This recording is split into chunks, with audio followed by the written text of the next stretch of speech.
Bonjour à vous. Voici un sujet qui va plaire aux hommes et peut-être aux femmes. Qu'est-ce qu'un vrai mâle alpha? Beaucoup de définitions, mais très peu de vérité. Si tu tapes mâle alpha sur Internet, tu trouveras beaucoup de photos d'hommes musclés, barbus, riches, qui ont une certaine confiance en eux, en tout cas en apparence. Est-ce que être un mâle alpha est forcément lié à l'apparence? Du superficiel, en l'occurrence. Être mâle alpha, n'est-ce pas plutôt lié à l'attitude plutôt qu'à l'apparence? Car beaucoup de gens peuvent se faire passer pour des mâles alpha avec des caractéristiques physiques alors qu'ils n'en sont pas. Et puis il y a une distinction à faire entre l'homme et l'animal. L'expression mâle alpha est une référence au monde animal. Et nous les hommes, nous sommes plus que de simples animaux, nous avons une personnalité, nous avons développé notre intelligence. Et du coup, ça fait la différence. Donc, le fait de penser qu'un homme est un mâle alpha parce que il est grand, il est musclé, il a une barbe, il a une voix, on va dire grave, il possède un haut statut social, il a de l'argent, etc. En réalité, ce sont des idées reçues qui renvoient à une conception que nous avons du monde animal. Quand on voit le lion, le tigre, le loup, on se dit, lui c'est le plus gros, lui c'est le plus grand, lui il a l'air le plus nerveux, le plus méchant, alors c'est le chef, donc c'est le mâle alpha. Sauf que, comme je l'ai expliqué, nous sommes des hommes. Du coup, il y a d'autres caractéristiques qui entrent en compte. De plus, nous vivons dans une société. On se doit de respecter certaines règles. La violence, la force physique pour obtenir des biens ne fonctionne pas ou ne fonctionne plus depuis que l'homme a décidé d'établir un contrat social pour pouvoir être protégé et vivre en société. Donc, le plus fort physiquement dans nos sociétés n'est pas forcément le plus puissant. On va prendre l'exemple des dirigeants. Ce sont eux qui dirigent la planète, et pourtant, ils n'ont pas un corps de bodybuilder, ce ne sont pas des champions d'arts martiaux, etc. Et souvent, ces hommes sont même rasés de près et n'incarnent pas forcément la virilité. Pourtant, ces dirigeants ont quelque chose en commun, qu'on appelle le charisme. Et ils ont de la personnalité. Sinon, ils n'auraient pas pu recueillir les voix. Sauf dans les régimes qui ne sont pas très démocratiques.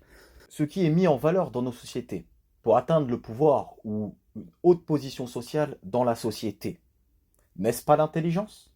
Et le pouvoir ainsi que le haut statut social sont intrinsèquement liés à cette notion de mâle alpha. Le mâle alpha, c'est le chef de la tribu, c'est le chef du groupe. Voilà. Du coup, qui dit pouvoir, haute position sociale, cela renvoie automatiquement au mâle alpha. Et comment atteindre cette haute position sociale? Par l'intelligence, par l'intellect, et non par le physique, les muscles. Ça marchait dans les sociétés non modernes, on va dire, où c'était la force qui primait, mais plus dans nos sociétés. Voilà déjà un premier point. Donc aujourd'hui, si tu veux être un vrai mâle alpha, tu dois développer ton intelligence. Maintenant, on va essayer de s'intéresser à la petite miniature de la vidéo. On voit un petit bonhomme en rouge qui est devant et un groupe de personnes qui est derrière. Le petit bonhomme en rouge n'a donc pas la même couleur que les gens qui le suivent. Les gens qui le suivent sont tous de la même couleur. Qu'est-ce que ça signifie? C'est un message très simple à comprendre, mais je vais quand même vous l'expliquer.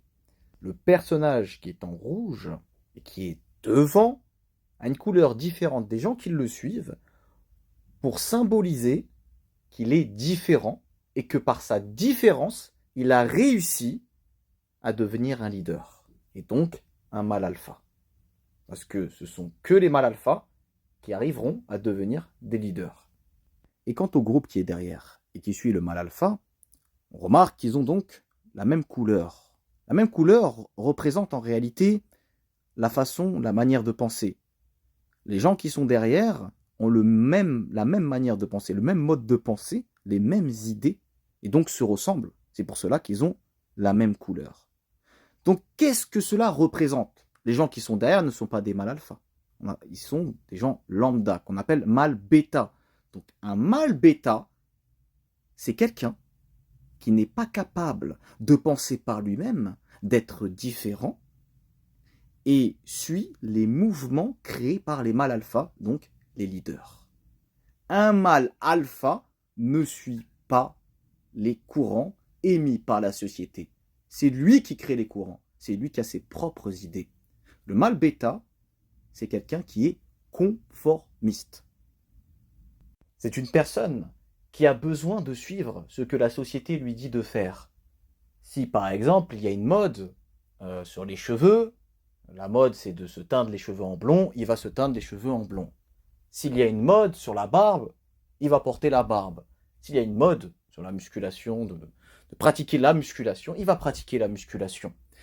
Il n'a pas ses propres idées et il n'est pas capable d'affirmer ses propres idées.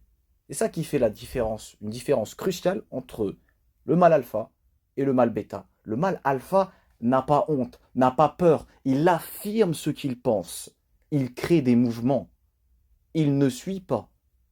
Le mâle bêta est un conformiste, un peu comme les femmes. Alors je ne vais pas généraliser, bien entendu, il y a des femmes qui ne sont pas conformistes. Mais la plupart du temps, les femmes sont conformistes.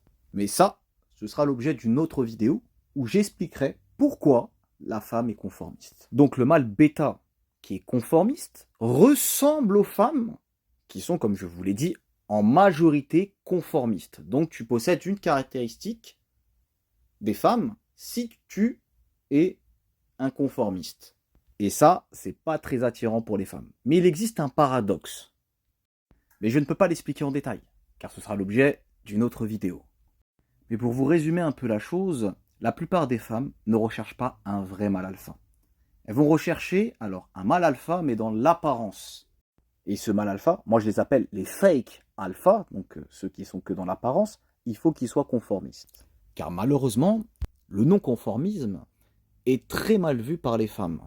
Dans la tête des femmes, un homme qui n'est pas conformiste, c'est un homme qui n'est pas capable de se plier aux règles. Donc selon elles, cela signifie qu'il n'est pas intelligent, c'est un homme dangereux puisqu'il ne suit pas les règles de la société, et un homme bizarre.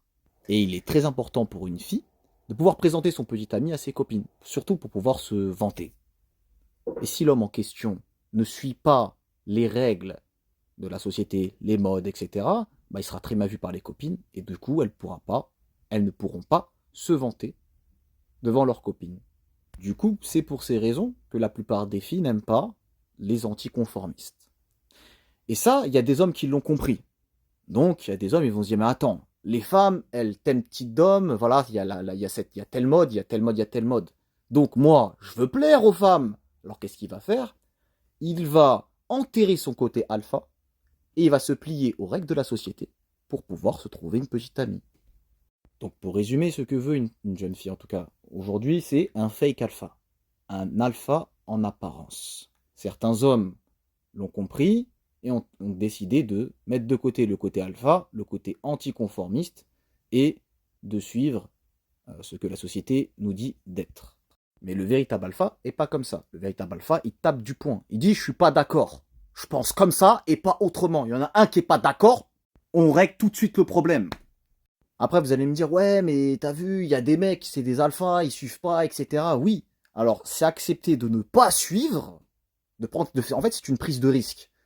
C'est accepter, si tu arrives à avoir une certaine notoriété et à recueillir des suiveurs derrière toi, des gens qui vont suivre ton idéologie, tes idées, et donc tu seras reconnu par la société, et si tu es reconnu par la société, alors qu'à la base, tu avais des idées, tu étais seul dans ton mouvement, et bien les femmes, là, elles vont te suivre, et elles vont aimer.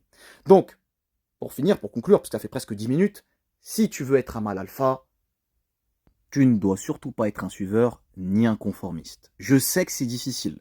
La plupart des hommes veulent être des mâles alpha pour plaire aux femmes.